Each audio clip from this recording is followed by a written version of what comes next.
What's up, guys? Undead here, back for another video game review, and I have 8 here.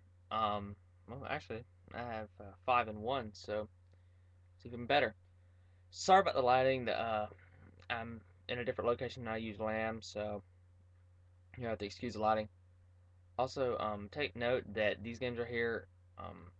Some of them I haven't played yet, but I've seen gameplay of them, and I already know that what I'm gonna like about them and what I'm not, because I've watched walkthroughs of the entire game through half of them. But it's never really true until you experience it yourself. So let's get started. First here is Metro 2033. From what I've heard, this is a very grim Fallout type deal, which is what's like a post-apocalyptic type deal.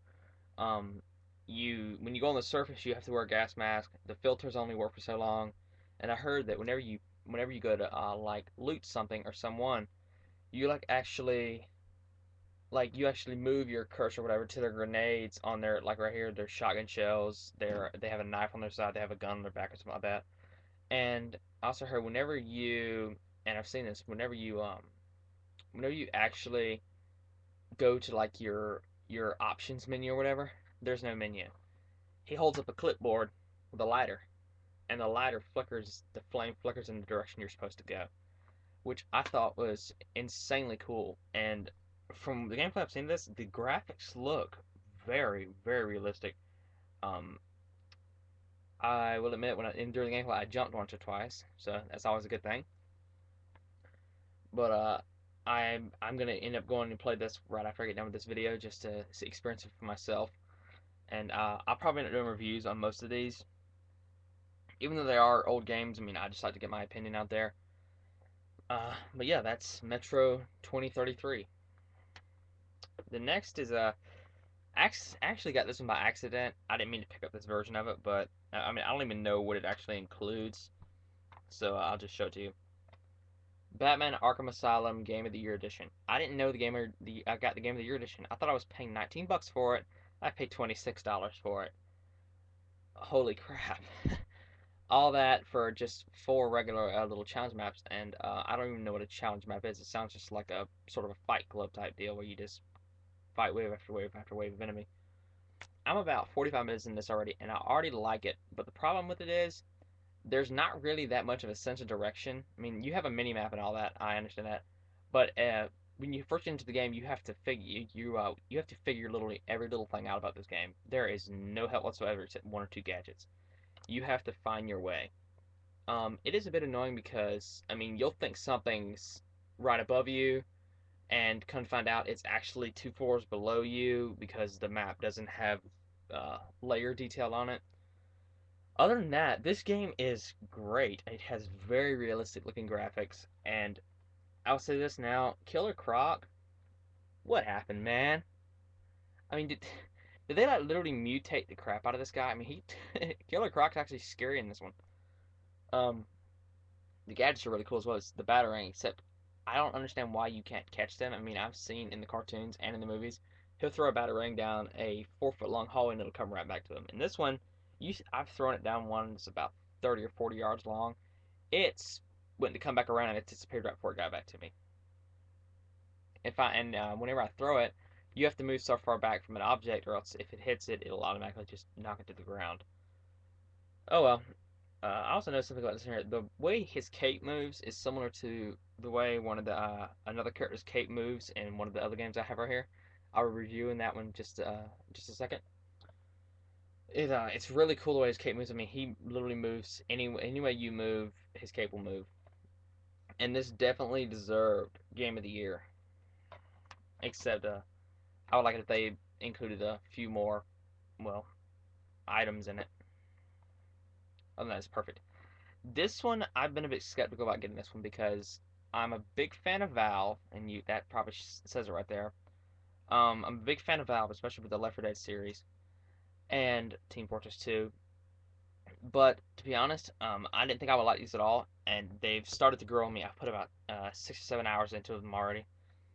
It is the orange box. It includes Half-Life 2, Half-Life 2 Episode 1, Episode 2, Portal 1, and Team Fortress 2.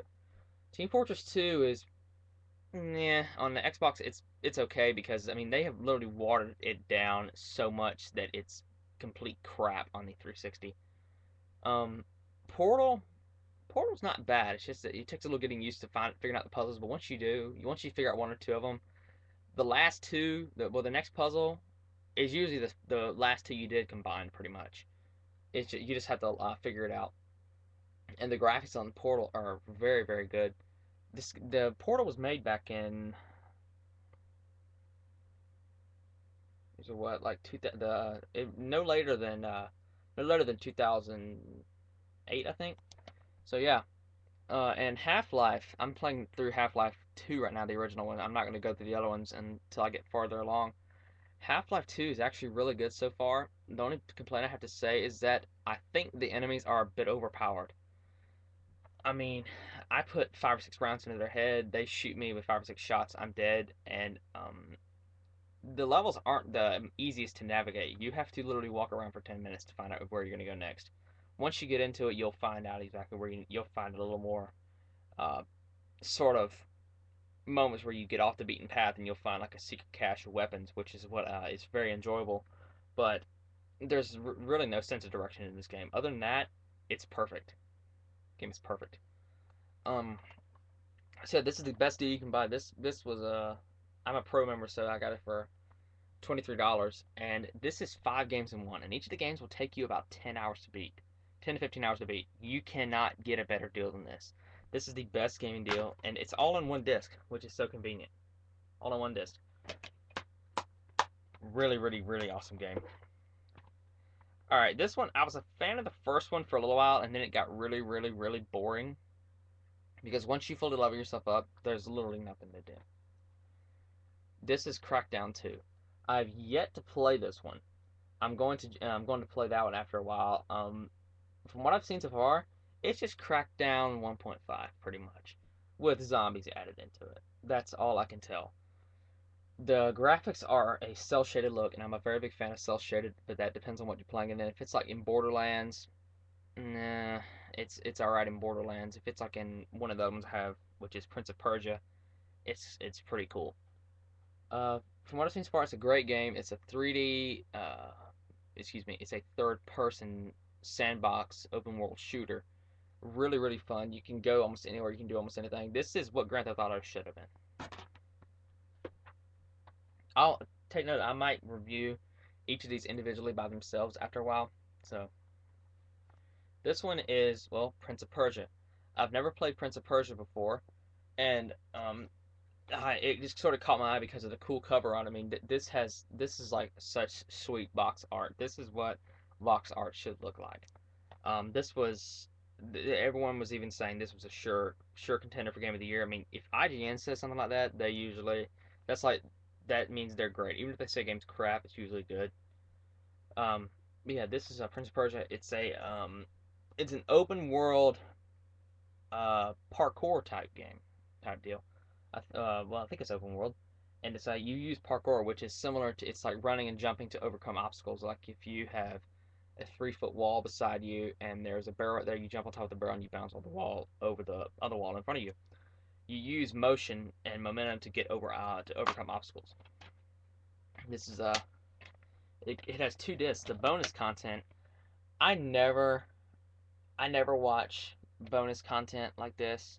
I don't even know what it is. I don't really care. It's an extra mission and a few extra gamer points, sure. But other than that, I mean, I don't even know why they bothered to include it in this. Great game by from what I've seen so far. This game is still very overpriced, and I'm about an hour into it already, and I can already tell it's not as good as the first Sphere. This is Sphere 2 Project Origin. The first Sphere scared the crap out of me from the first minute I was playing the game all the way to the very last minute. This game, I have yet to have a scare yet, and I'm over an hour into it. What's the deal? I will say this: I do like how you can aim down your sights in this one, but it's a bit annoying because the enemies are a pain in the butt. Seems all the games I bought that the enemies are a pain in the butt because they are so persistent. You blow their head off, they'll spawn 3 more in their place. But I will say this though, the graphics are amazing even by today's standards. This is still one of the best looking games I've ever seen. The only problem is though, the environments are a little bland. I'd like if they're very colorful, but I would just like if they'd thrown a few more objects in there. Really, really, really cool though. It's this is when I first saw this in stores, the instruction booklet and the cover art, it always scared the crap out of me. I'm like, all right, all right, it's called Fear for a reason. It's called Fear for a reason. Then I couldn't find out it stands for First Encounter Assault Recon. Basically, they just deal with paranormal crap. um, the next one here is Star Wars: The Force Unleashed 1. I'm a very big Star Wars fan. I have been since I first saw Star Wars: The Phantom Menace, and most people kind of think that movie's kind of crap, but I actually like it. This game is great, but there are some problems as with most games I buy, and because I tend to notice things like this, the enemies are they're. I'm playing it on the hardest difficulty right now. Well, excuse me, the second hardest, right before the like legend difficulty or whatever. The one you have to unlock. I'm playing it on that one, and I was stupid to try to run through on that one. The enemies have a nasty habit, just like in Dead Rising and in Viking Battle for Asgard, of hitting you when you're down. That basically means they knock you on your butt, and as you're getting up, they are pounding the crap out of you, and you can't do a thing about it. And since when does a stun rod do more damage than a lightsaber? I put a flurry of about 8 or 9 attacks into a guy, and he just pops me one time with a stun rod and just interrupts the combo, and his health just magically recharges out of nowhere. Other than that, though, I have never wielded the Force like this in a game before. It's really, really awesome. If you're looking for a great game, check this one out. Also, I have put about 7 hours into this one already, and I'm not even past the first chapter of the game. And you're like, "What? You're terrible." What I'm doing is on the first level of the prologue, you can actually boost most of the in-game achievements for killing you're Darth Vader. You're fully leveled up. You have every power in the game. You can basically just boost your achievements. You basically just kill 500 enemies with a excuse me 100 enemies with a lightsaber throw. There's a bridge with a bunch of Wookiees coming across it, and you just throw them at them. That's all you do. And it's very easy. This game is very good for gamer score. But unless you want a challenge, don't play this because it tells you to do the objective, but it doesn't tell you how or where. Wow. Great going, LucasArts. Other than that, great game. And for $9, you can't go wrong. Although I would recommend you play the second one over this one because the second one was a bit more enjoyable. This one, this game had so much hype behind it, and the price dropped like a bag of bricks about a day after it was released. This is Brink. I know what you're thinking. Why'd you pick that up again? It just looked interesting. It's like a 360s version of well, console version of Team Fortress 2. And as with every time I go to buy a game, for some reason I don't think to look at the games before I walk out of the store. Plus, I held up the line for a long while. This disc is cracked right there. It's got a giant crack in it. I don't know how in the world I keep getting mixed up with cracked disc. I mean, I walked out of the store and I just opened it up and it was cracked. So I haven't had a chance to try this one yet, and I probably won't for the next 2 or 3 days until I can pick up a replacement copy. Anyway, what I've played of it so far, I played the demo and it was pretty decent. The only thing I gotta say is that the AI is dumber than dirt, and it's okay.